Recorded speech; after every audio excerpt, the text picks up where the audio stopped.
हम जहाँ तक समझते हैं इस संगोष्ठी का एक विषय है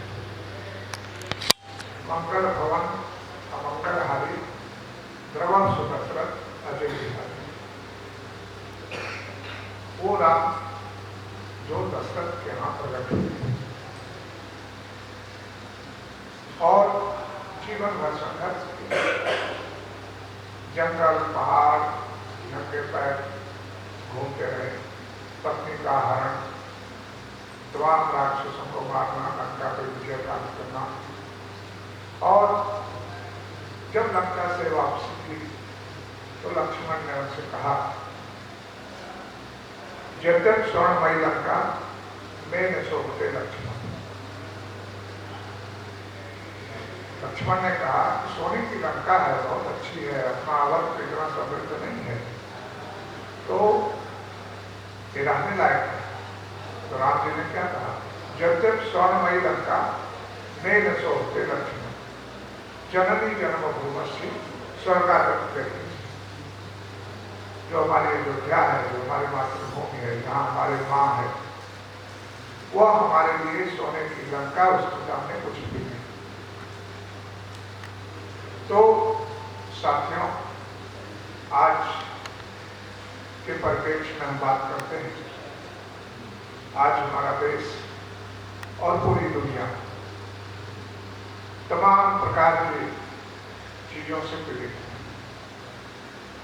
रोग से पीड़ित है, गरीबी से पीड़ित है, तमाम प्रकार के समाज के आचरण से पीड़ित है, तमाम लोगों के ऊपर अत्याचार हो रहे हैं, वो अपने बचाव के लिए पूरा प्रयत्न नहीं कर पाते हैं। भारत में ही करोड़ों लोग जेलों में बंद हैं, विचाराधीन कैदियों के रूप में बंद हैं। वनवासी क्षेत्रों में कम से कम 25-30 करोड़ हमारी जनसंख्या, हमारे देश की लगभग 55 हिस्सा आज बंदूक की नोक पे जी रहा है, अर्धसैनिक पर लगे हुए हैं, तमाम लोग वहां मारे जा रहे हैं, उनकी महिलाएं तक अपनी रक्षा में अपनी गोली चलाती हैं। तमाम आपने सुना होगा कि उनके यहाँ कहीं हीरा निकालने के लिए, कहीं कोयला निकालने के लिए अभी वनाधिकार कानून का भी संशोधन किया गया। मणिपुर में आपने देखा चल रहा था, अभी भी चली रहा, मैत्री समाज, नागा समाज, कुकी समाज आपस में संघर्ष कर रहा। आज जिसको उन लोगों के साथ खड़ा होना चाहिए जो राम के चरित्र वाले लोग हैं, उन्हें खड़ा होना चाहिए उन कमजोर लोगों के साथ, गरीब लोगों के साथ जिनके ऊपर अत्याचार होता है। लेकिन खड़े किसके साथ? कारपोरेट के साथ, WTO के साथ। आज श्राम राज्य की संकल्पना में जो संबंधित इंचार्ज बिंदु हैं, उन पे हम आपके सामने विषय रखते हैं। हमारे देश में अंग्रेजों के समय में 1871 में बाई बर्थ क्रिमिनल एक्ट बनाया गया, जिसमें उस समय देश की आबादी 6 करोड़ थी, 30 करोड़ लोग देश की पूरी आबादी थी, उनकी संख्या 6 करोड़ थी। उन्हें जन्मजात अपराधी घोषित किया गया। देश आजाद हुआ, उनके साथ पशुओं जैसा आचरण किया गया।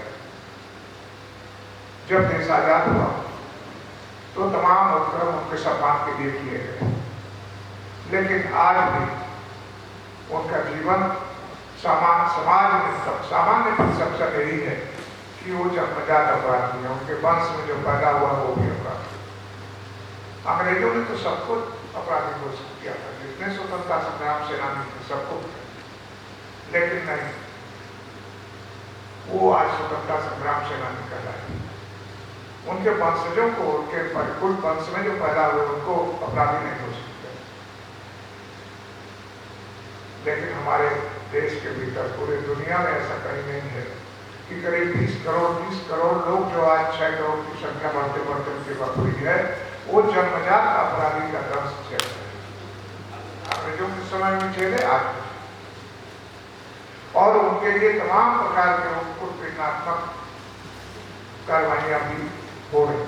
उन्हीं में से करीब 5 करोड़ लोग जेलों में विचाराधीन कैदियों के रूप में भरे पड़े। क्या आज इस गोष्ठी के माध्यम से आप सबके बीच में मैं ये रखना चाहता हूं विषय, क्या वो जन्मजात स्वतंत्रता संग्राम सेनानी के सम्मान के पात्र नहीं होंगे, कुछ नहीं चाहिए, लेकिन देश का परसेप्शन बदल जाएगा, भारत का परसेप्शन बदल जाएगा। क्योंकि अभी कोरोना आया, इतना हाहाकार मचा था, जो वन क्षेत्र में, पहाड़ क्षेत्र में और ऐसे लोगों से जुड़े हुए लोग थे, उनने कहीं कोरोना नहीं किया। किसी कोरोना से कोई किसी की डेथ नहीं हुई। कोरोना अगर नहीं आया होता, अगर हम यहाँ आपसे कहते कि अगर बसें बंद हो जाए, ट्रेनें बंद हो जाए, हवाई जहाज बंद हो जाए, बाजार बंद हो जाए, होटल बंद हो जाए, कॉलेज हॉस्पिटल बंद, सब बंद हो जाए, तो सारी एक्टिविटी समाज की बंद हो जाए, तो क्या किया जा सकता है? कोरोना नहीं आया होता तो आप कहते पागल हो गए हो क्या? बिल्कुल नहीं किया जा सकता। लेकिन कोरोना ने दिखाया कि सब होने के बावजूद भी जिया जा सकता है। 10 करोड़ 12 करोड़ लोग मुंबई से, दिल्ली से, केरल से, सब जगह से अपने बूढ़े माँ बाप को कंधे पे लेकर, छोटे छोटे बच्चों को लेकर के 2-2 हजार किलोमीटर की यात्रा करके अपने गांव में पहुंचे और वहां पे उनको पूरी तरह से जीवन जीने का अधिकार प्राप्त हो गया। आज भी आप फोटो देखते होंगे, उस समय का था, तमाम थानों में लाखों साइकिलें सड़ रही है, जिनका कोई क्लेम करने वाले जो पुलिस वालों जबरदस्त है। हमें आपके बीच में करना चाहते हैं, ये जो विश्व व्यापार संगठन, जिसका शायद आपको नाम भी भूल गया होगा, हम बात करते हैं बेरोजगारी की, बात करते हैं नौजवानों के आउटसोर्सिंग की, बात करते हैं कॉन्ट्रैक्ट सर्विसेज की, बात करते हैं महंगाई की, बात करते हैं बेरोजगारी की, किसानों की हालत की, मजदूरों की हालत की। क्या हम सोचते हैं इस बात को? इसकी जड़ में क्या? असली रावण वहां बैठा हुआ है। रावण तो दिखाई दे रहा था राम जी को कि इसको मारना है। विश्व व्यापार संगठन WTO, जिसका हथियार क्रिप्टो करेंसी और कारपोरेट का प्राइवेट आर्मी है, सब आप लोग कई टर्म सुने होंगे, हम केवल आपको याद दिला रहे हैं। प्राइवेट आर्मी, क्रिप्टो करेंसी किसी देश की करेंसी नहीं है, लेकिन पूरे दुनिया में इस करेंसी का 30% से ज्यादा व्यवहार होने लगा है। भारत सरकार ने उस पर प्रतिबंध लगा रखा है, दुनिया की सरकारों ने प्रतिबंध लगा रखा है, लेकिन फिर भी क्रिप्टो करेंसी में काम होता है तो 30% टैक्स लगेगा। सवाल आपके बीच में हम छोड़ते हैं, क्या ऐसा होना चाहिए? प्राइवेट आर्मी, अमेरिका के पास एक प्राइवेट आर्मी है, ब्रिटेन के पास 2 प्राइवेट आर्मी है। अभी आप जो रूस में हो रहा है तो आपने सुना होगा कि उनकी प्राइवेट आर्मी का जो चीफ था वो पुतिन को मरवाने की कोशिश कर रहा था, बाद में उसने हत्या की। ये प्राइवेट आर्मी और क्रिप्टो करेंसी के माध्यम से गवर्नमेंट इंटरनेशनल बना लिया है कॉर्पोरेट्स ने। भारत सरकार में दम नहीं है, दुनिया की किसी सरकार में दम नहीं है कि इन कॉर्पोरेट से वो लड़ सके। इंडस्ट्रीज नहीं है वो वित्तीय पूंजी का व्यवहार करता है। अगर आपके ध्यान में लाना चाहते हैं हम कि जैसे पहले सूदखोर लोग होते थे, तो वो सूद जिसको देते थे उसके गहना गिरवी से लेकर सब गिरवी रख लेते थे और केवल ब्याज देते थे, मूल धन वो अपने जीवन में पीढ़ी दर पीढ़ी वापस नहीं। वो स्थिति आज भारत की है और दुनिया के तमाम देशों की। जितनी भी सरकारें हैं, चाहे ये सरकार है चाहे कोई भी सरकार पहले की जो आने वाली आएगी वो भी, वो सारी सरकारें अपनी जनता के ऊपर जो बच्चा पैदा हो रहा है, हम उस राम की परंपरा को याद करते हुए आज याद कर रहे हैं कि ये नहीं था कि आज हमारा बच्चा जो पैदा हो रहा है वो लाखों रुपए के कर्जे में पैदा हो। देश हमारी कर्जखोर ही नहीं, कर्ज में डूब गई है। व्यक्तियों का काम कर्जे से चल रहा है। ये क्या यही राम राज्य की संकल्प है? कैसे क्या होगा, कैसे बचेंगे, इस राक्षस से कैसे बचे? एक यह सवाल विभीषण ने भी राम जी से किया था। रावण रथी विरत कर गिरा, देख विभीषण भयो गिरा, अधिक प्रीति मन भास देहा, पूज चरण का सहित करेहा।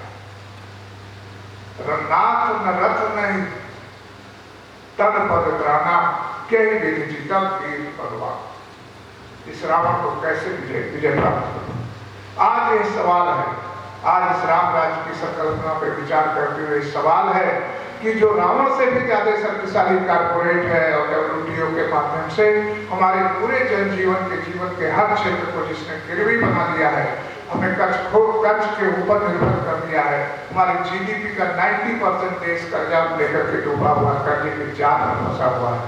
हमारी जवानी जिसके चेहरे पे खुशी होनी चाहिए, लाली होनी चाहिए, उत्साह होना चाहिए, जोश होना चाहिए, वो जवानी आज चिंता में डूबी हुई है। उसके चेहरे हवाएं उड़ रही हैं कि हम करें क्या। हमारा बुजुर्ग इस बात को लेकर के परेशान है कि लड़का हमारा पूछता नहीं और वो जो है हमारी उपेक्षा कर रहा है। हर कोई परेशान है, लेकिन उस परेशानी का हल क्या है? शायद इस तरह की गोष्ठी से ही वो हल निकल रहा है। राम जी ने कहा, रथ का वर्णन करते हुए, सौरभ धीरज कही रथ जाता, सत्यशील दृढ़ ध्वजा पताका, बल विवेक दम परहित घोड़े, क्षमा कृपा समता जति प्रज। ईश भजन सारथी सुजाना, विरत चरण संतोष कृपाना, दान परस बुद्धि शक्ति प्रचंडा, पर विज्ञान कठिन को डरता। अमल अचल मन द्रोण समाना,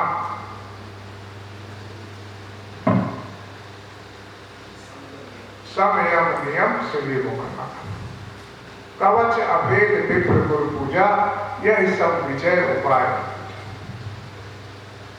ये क्या है? इसमें